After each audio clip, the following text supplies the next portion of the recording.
Since he's all the way back there, like the audio's down, and are we live? Are we good? Yes, we are. Oh, all right, cool. Hi, I'm Alec from KZSC, and we are here with the Frights at the Crepe Place.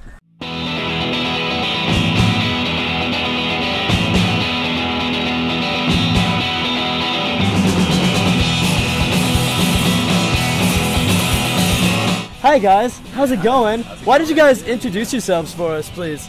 You want me to pass it around? Yeah, go ahead and pass it around. I'm Mikey. I play guitar and sing. Hey, I'm Mark. I play drums. My name is Richard. I play bass. And I'm Ryan, and I play guitar as well. Hell yeah, boys. Hell yeah. All right, awesome. So as far as I understand, this is you guys' first like actual venue performance here in Santa Cruz. You guys have done like house shows here, right? Or like a house show or so. All right, one. All right, well, good. Welcome to number 2. All right, so as far as that goes, what do you usually prefer, like house shows or venue gigs? Like, I'm sure it's a hard question, but like, typically, what do you have more fun at? I mean, there's different kind of fun. At like a house show, it's like a party. That's awesome. But house shows have gone like a little over the top recently, like in LA. So it's kind of like it's kind of like our gear gets destroyed a lot of house shows and stuff. So it's fun. But venue shows are really cool because it's kind of maintained and the security, chaos, which is cool. It's just safer and it's more fun. Oh, absolutely. Absolutely. At least I don't know. Is that agreed upon? Pretty much, yeah. I mean, it's just like we're. I told it. There we go. You didn't reach for it, so I don't know what the etiquette is anymore. Yeah, we're too poor to be like thrashing our gear around anymore, and I feel like the house shows are awesome, but no respect, man. No respect for the equipment. I think house shows are awesome, and if we didn't have to worry about gear so much, it would be like just the best time of our entire lives because the kids are just going crazy. And it's just a sweaty room with everybody, and everybody's just getting along. It's really fun. Just being free, being young, being young, wild and free. That's what house shows are all about. You know what I'm saying? But yeah, we gotta worry about gear now, which kind of sucks. Yeah, dude. Yeah, that's rough. That's rough. I can take that back. I have heard your guys' genre, your guys' sound rather, has been described as dirty doo-wop. How dirty is your doo-wop in comparison to the other doo-wops out there? In comparison to other in comparison to other, I guess, regular doo-wop, I guess it's pretty dirty. I don't think they cursed as much as we do back in the 50s. But, I don't know. We have been called dirty doo-wop a lot, and I like that a lot. Question. That's a personal question. Yeah. Is that too deep? No, I like that. Our attorney says we can't answer that one. Unless you define dirty and do and wop separately. Okay. I don't know, pretty dirty. Ryan, what do you think? It's dirty. It's dirty. As far as influences in terms of that goes, Mikey, you have said in interviews that one of your guys' influences is Sugar Ray. Oh, yeah. Oh, my God. Speaking of Sugar Ray, oh, my God. Okay. So these girls yesterday, because I talk about Sugar Ray so much, they brought me, one of the girls on time were like, hey, do you like tomato soup? And Soup ran, and I was like, yeah, definitely. So they brought me a tomato soup Campbell's can that they put a picture of Sugar Ray on it and just taped it onto the can and gave it to me. And it was like my 2 favorite things in one. And Sugar Ray, honestly, is a huge inspiration writing this music. I love that. It's like the most Californian music in the world, and that's... People think that's a joke all the time. Yeah, people think like kidding around. But They're like, oh yeah, Sugar Ray. They can't possibly like that, but it's just. There's no irony in that. No shame. No guilty pleasures. They're a great band for real. We were just like with that tomato soup can. We were like, this is easily the most like shoddily made thing, but it's so sweet and so genuine. Heartfelt. It's totally heartfelt. It's good to know that you guys have fans like that that'll go to all the stuff. yeah, it ruled. I think the real question though is, in terms of Sugar Ray, do you guys think you have the skill to do the choreographed dancing levels in your music videos in the future that you guys can handle? Actually, yes. We do things in front of the mirror. we practice in a gym that's surrounded with mirrors. This is true, actually. This is very true. By choice, so we can practice our choreographed moves. Crab walkings. Yeah, we do. Yeah, crab walking. We do a lot of like stomps and claps and twists. See that tonight. So much crab walking. It's a real spectacle. You really just got to come out and see us live. You know what I'm saying? Yeah, it's just part of the live experience, if you will. I looked up you guys' Facebook page, and let me look at my handy-dandy notes. It says that, as a band, you enjoy playing backgammon and watching equestrian sports, and that you also like daggers. Do you think one day mankind will have the skill to like develop a sport that encompasses all three? Ooh.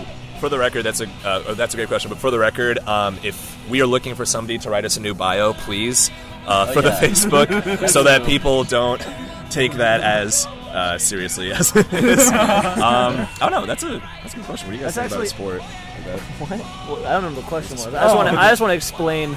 That if you could explain the bio, that'd be great.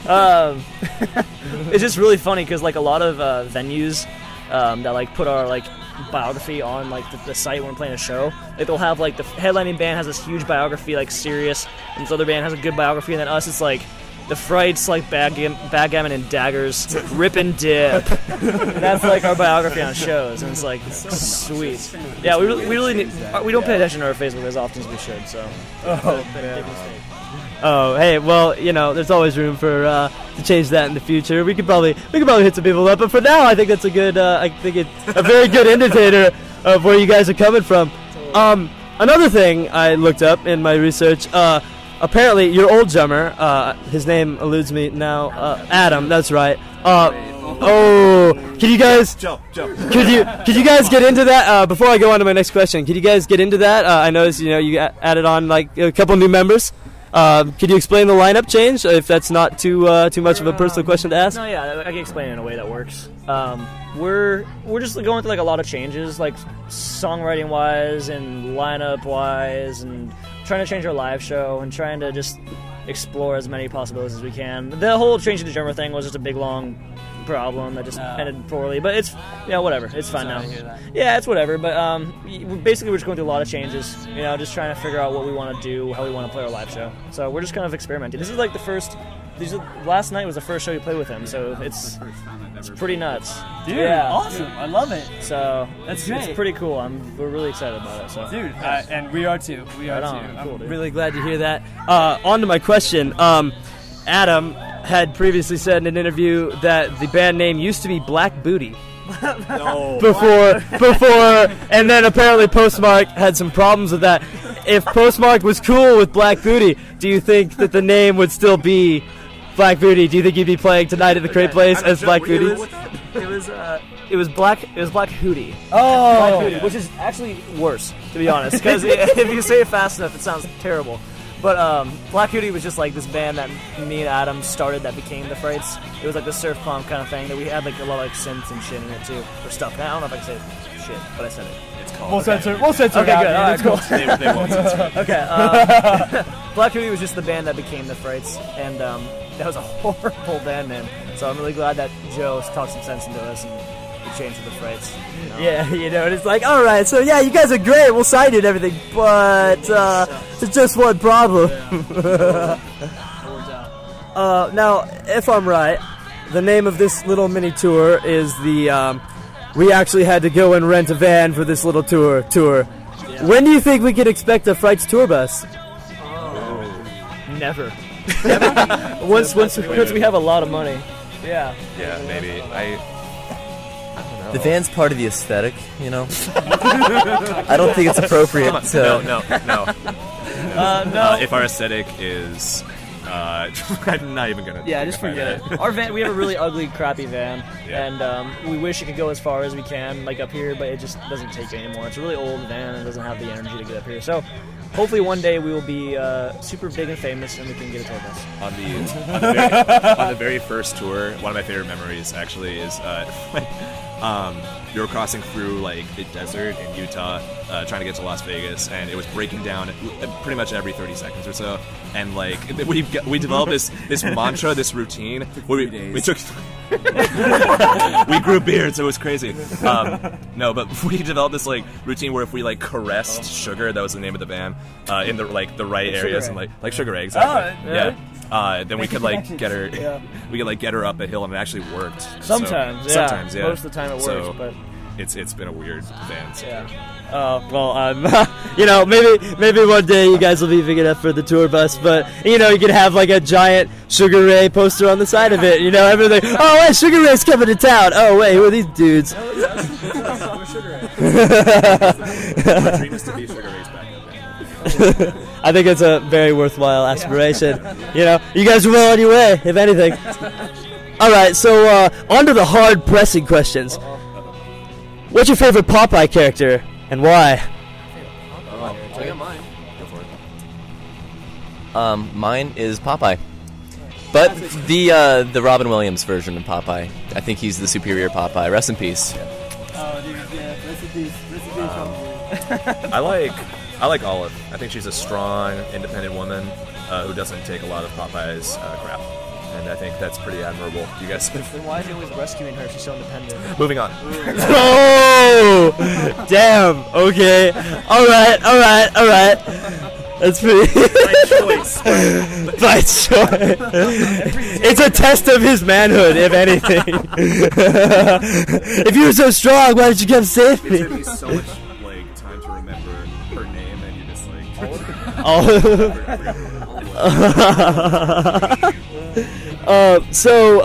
I'm also a San Diego native. Our photographer is also. Hi, Brandon. How's it going?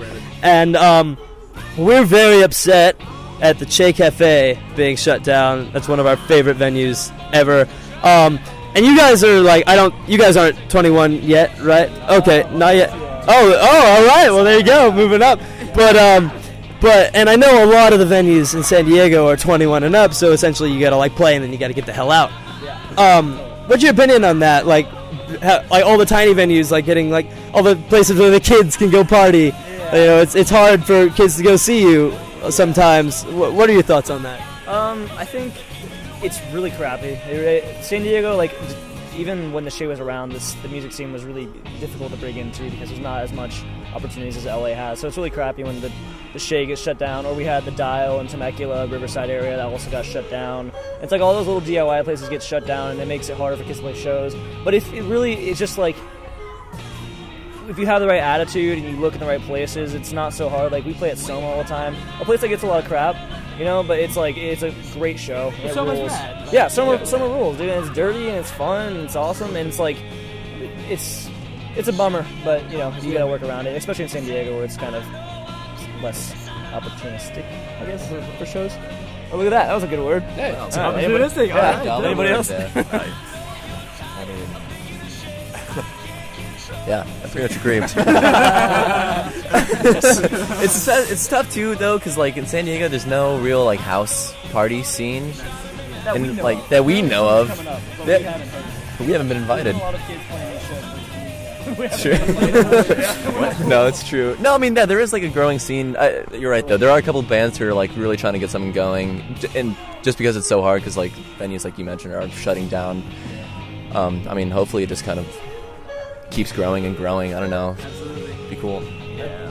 And speaking of Soma, you said my first experience seeing you guys was at the Bad Religion show back in I forget the date. I think it was 2013, wasn't it? Yeah. And I actually tore a ligament in my knee at that concert. It was awesome, but it was amazing. It was a cleansing experience, and it was worth every penny. Yeah, and I just realized that punk rock was the answer at that point. I want to do this for the rest of my life. But opening for bands like Bad Religion and Fiddlar and the Meat Bodies and Cherry Glazer and all that, does that? I know you guys seem very carefree. Does that sort of make it seem more serious? Opening for huge bands like that, is it hard? Is it difficult? Is it any of that? Or how do you feel opening for bands like that and being able to do that sort of thing? Obviously, Richard hasn't prepared speech for this. Well, I just want to address what you said about us being carefree. That is pretty much all an act. We are, well, at least I would say so. Yeah. I mean, we're especially Bad Religion and Fiddler. We really love those bands, and it's super crazy and lucky that we get to play those shows at all. So, I mean, it's really all luck. And I forgot what the second part of that was. So Oh no, just like just. Like well, is it hard? Or is like, does it make it seem like a lot more serious than they should be? I mean, like opening for bands, or like, is it? I don't know how to phrase that. Is it like, is there a lot of pressure? Oh yeah, no, that makes sense. Yeah, that's what I think. I wouldn't say so. Yeah, I mean, we still like.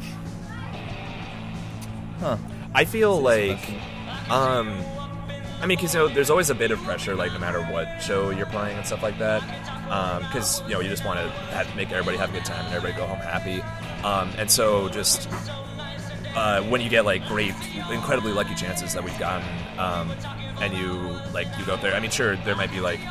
You might be playing for a band that you really respect, and there might be more people who haven't heard of you and stuff like that.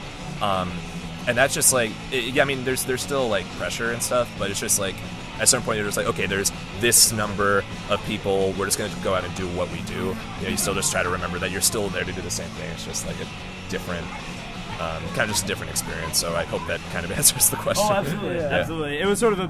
I didn't really know how to phrase the question, but that's a good question. I saw you at Bad Religion. That's all. So there you go. And also, Fiddler and all that. You guys have a 7-inch, the Makeout Point and Beach Porn. Is that you guys' vinyl? Sorry, go ahead.